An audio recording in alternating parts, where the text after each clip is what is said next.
live today. We are so happy that you are here. Today, we were going to talk with both authors of Mhm. the new book, The Myth of Christian Parenting. But we just have one here today. Marissa, please introduce yourself to our community and viewers here at Fresh Start Family. Tell us who you are, all about the book, and we're going to have a conversation about this great new book today. Yeah, wonderful. My name's Marissa Burt, and along with my co-author Kelsey McGinnis, we wrote the book, The Myth of Good Christian Parenting: How False Promises Betrayed a Generation of Evangelical Families. So we connected online, Kelsey and I. You can hear more about that on I think the podcast episode we recorded, Wendy. But yeah, I live out in the Pacific Northwest. I'm a novelist, an author, mom to six, pastor's wife, and care a great deal about the health of the church and healthy Christian communities. So good. YouTube is acting funny. Gosh darn it. It is repeating your. I'm trying to think what to do here. That was a Is it? beautiful introduction. It is repeating your thing in my ear. That's very strange. Never. Oh, We're you're getting to know you're hearing YouTube it. community. I'm You're hearing it again? Oh, weird. got the AirPod. We'll see. Never Okay. had this happen before. Community, thank you for your patience today. I have made the decision to dissent from Instagram and move into YouTube world. So sometimes Mhm. there's growing pains as you get to know a new platform, but Yeah. um, I think it's better now. So it didn't like the AirPod, so we're doing good now. But Okay. Marissa, thank you for being here. We're hoping to have Kelsey here too, but because we're figuring out YouTube land, it wasn't allowing us to add two users, and that's okay. And normally I would be in my office with your book in my hand, Marissa. Stayed home to take the little guy to school today. It's raining in Southern California, which is just Uh, like when it rains, nobody knows what to do. And so I'm like, you can't ride your bike on wet streets. So I don't have the beautiful book in my hand, but I don't know if you have to hold well, it and up of with course, you. today I'm not in my office either. I'm like, we had a furnace repairman here, so I'm like in my rec room downstairs, so I don't have it either. Okay, But none you of can us find have it it, but everywhere.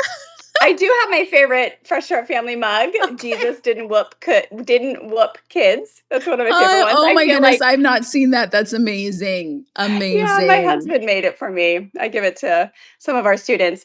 One of my favorite mugs, but I feel like it goes well with your book. But the myth Yeah. of Christian parenting, we had a great conversation about your Mhm. new book in our newest episode of the Fresh Start Family Show, episode 296. So Wonderful. we are now here on YouTube for our podcast. We are also on all the Audible platforms. So if you're here today, make sure you go listen or watch the whole episode because we just had such a great conversation about how we can dissent from spanking culture and just Mm. had so many beautiful things about that. But today we're Yeah. actually going to give away one of your beautiful books to one Mm. lucky winning family, and we'll see who we get here live. So if you, as you are listening, if you want to enter the contest to win the book and you are a family who's interested in reading it, just go ahead and comment. We'll have you comment myth in the comments and then we'll choose the Great. winner afterwards. And we might end up extending that also to just have anybody that's like comments on it. So we'll see. We'll play it by ear, but we're excited to get that book into somebody's hands today. But Kelsey, Marissa, why don't you start us off by, again, we share so much in the podcast, but today I want to hear a little bit about, as this book releases into the world, today is Mm. your official release date, right? Yesterday was, but still, Yesterday we're was. within that range. Yeah. I want to Exciting. hear, like, as you went through this process of pouring your heart into the research and the writing of Mm. this book, and I know so much of that included getting to know a lot of families that you interviewed. Maybe you could speak to us to just what was that like for you? I know on the Mm. podcast we talked about how um, it's such a tender place to be to hold Mhm. families to hold their stories, right, Yeah. of being raised in circles where a lot of these myths were so abundant and so heavily Mhm. enforced. But for you, interviewing and holding space for all those families, what was that like for you, That's as a far as good hearing so many question. stories?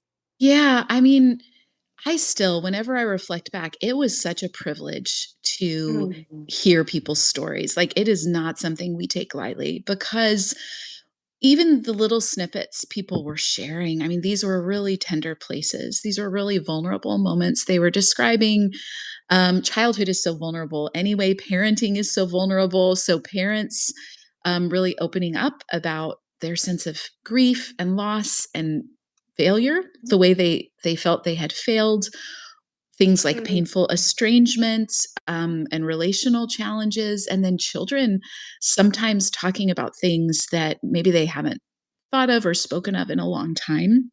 So I think I just really respected the courage and generosity of people in entrusting us with those stories. We a number of them came through in written form. A lot of people shared via message and our survey form, and then we did follow up with some interviews, and it was just powerful to speak to people directly, to hear from them directly in their own words.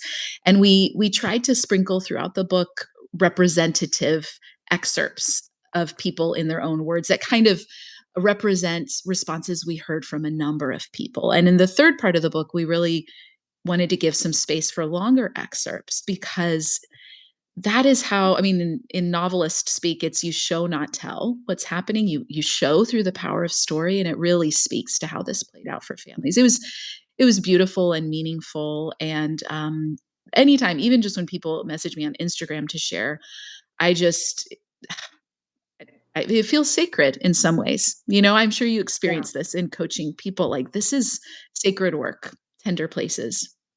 It really is. I often use the term sacred holy work. Mhm. And it is such an honor, and it is heavy at times, Yeah. right? Like and I know I can tell that you and Kelsey have such a gift to hold that Mm. heaviness and then be able to translate that into such light and Mm. compassionate writing that I've heard you guys speak so many times on. Mm.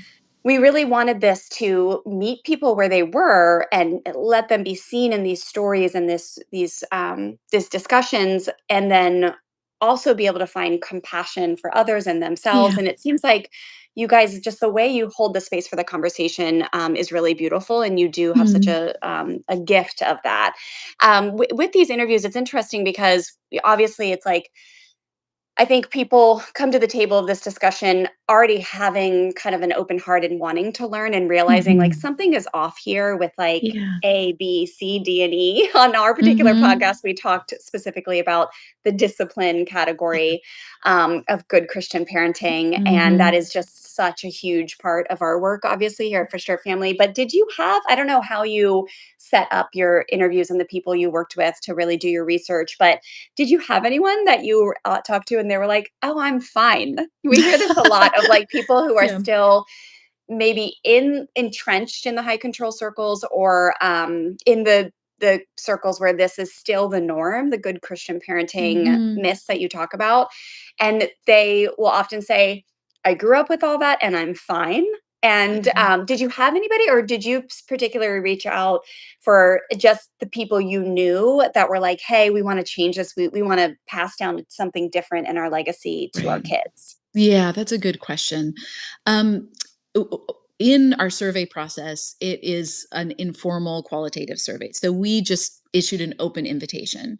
So that means I think that the people more likely to respond are going to be the people who are eager in looking at this with a critical lens. We did keep the questions very open ended, just like we'd like to hear your experience about this. Like, how was obedience Mm, discussed in your home? You know, kind of that kind of thing to really give people a chance to respond. And so a lot of the responses were mixtures, right? Some people saying, yes, this element was present, maybe spanking was present, but this other element wasn't. Many included positive things as well.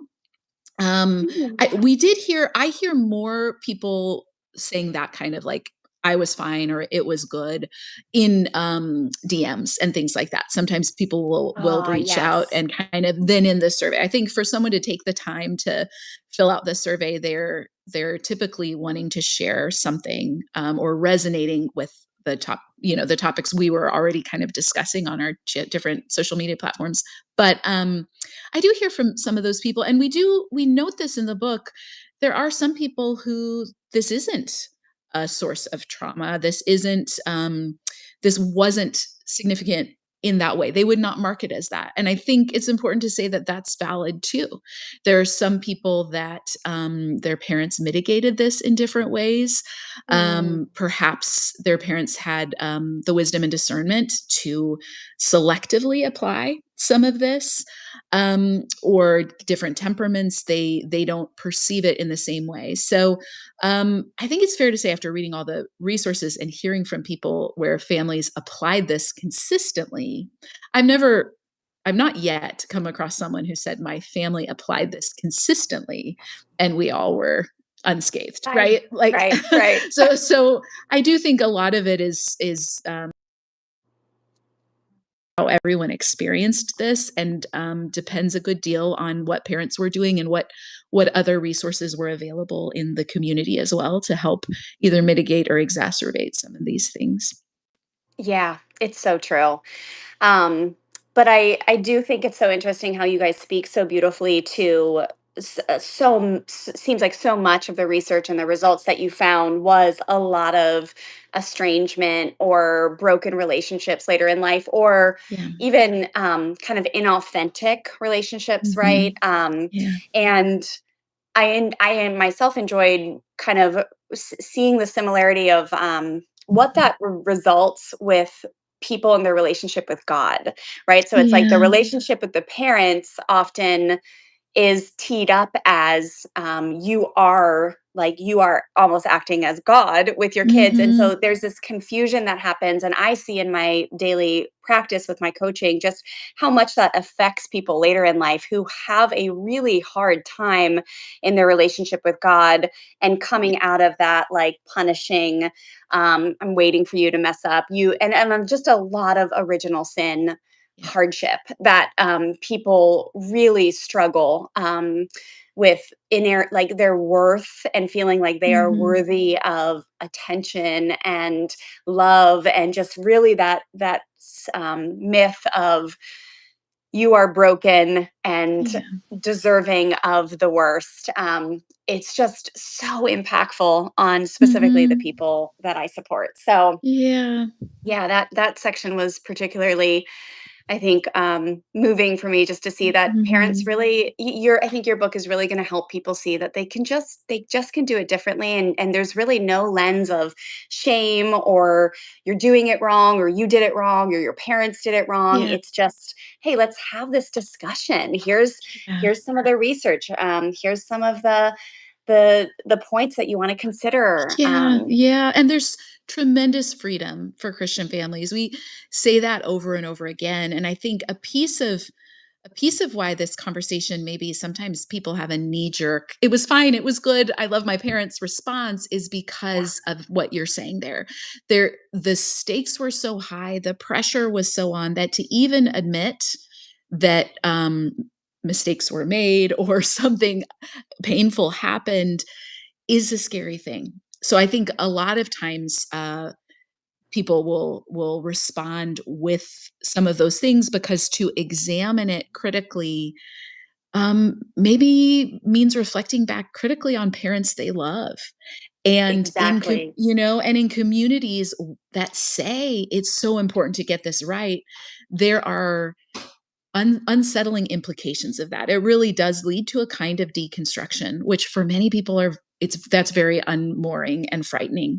And they would rather, I think, retain the myths, even if it is inauthentic connection, or even if they're not able to connect the dots between chronic health issues or mental health issues, or connect some of those dots, to sort of say, no, it was fine, because if we admit that we made mistakes or failed in some way, is there punishment awaiting us?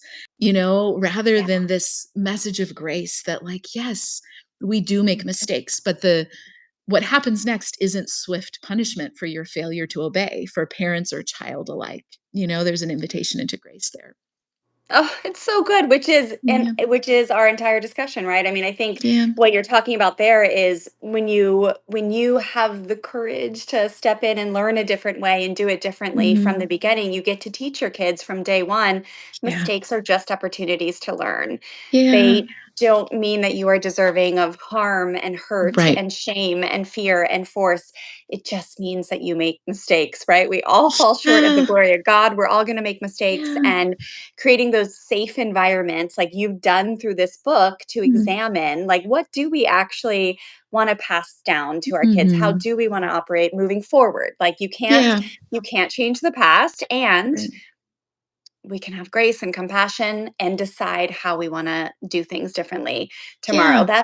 That's a big deal, and that's why Mhm. the specific discipline area is so important, because those effects, that training it has on the brain over a decade or two, when mistakes are met with, air Mhm. quotes, godly discipline based in Yeah. fear, force, shame, hurt, humiliation.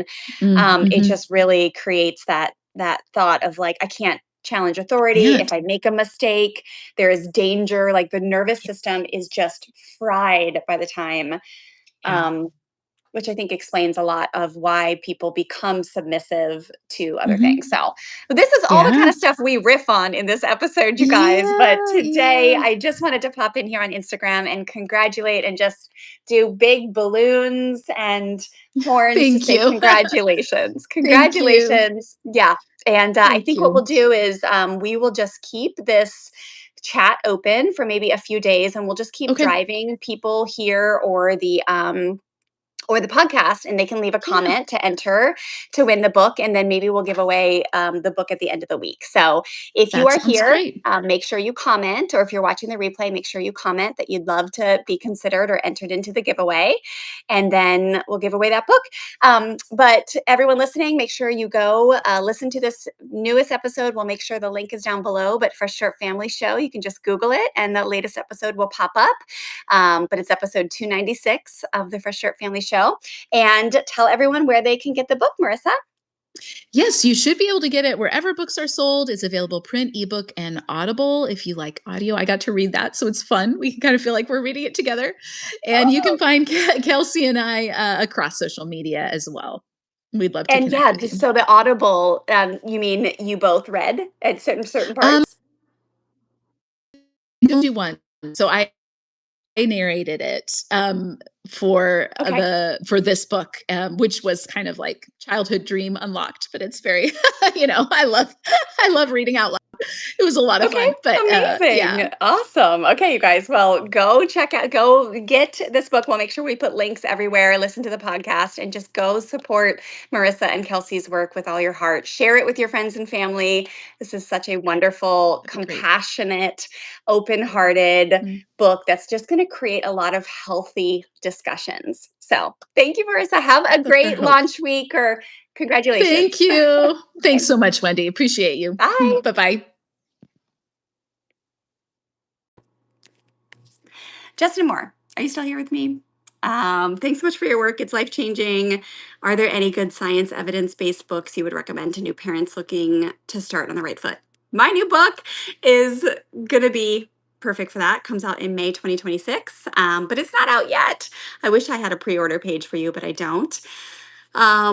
And really, like, if you are coming from so if you're looking for science evidence-based books in the Christian space, our friends Dr. David and Amanda Erickson from Flourishing Homes and Families, they have a really great book out in the world, that does have a lot of science and research in there.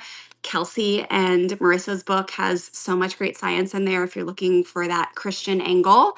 um, and there was one more person I was going to mention that mentioned some of the science. But my book, Fresh Start Your Family, Powerful Parenting Strategies to Restore Peace in Your Home, that'll come out in May 2026. And we have so much research in there, especially in the final chapter for compassionate discipline. So I don't know if you're still here with me, but if you are, hopefully that helps. And Michelle, I'm so excited that you were able to join us from Charlotte today. Thanks for being here. Thanks for taking part in this conversation. And yeah, go grab their book. It's so good. And I'm just so excited for everyone to get their hand on it. All right, you guys. See you later. Bye.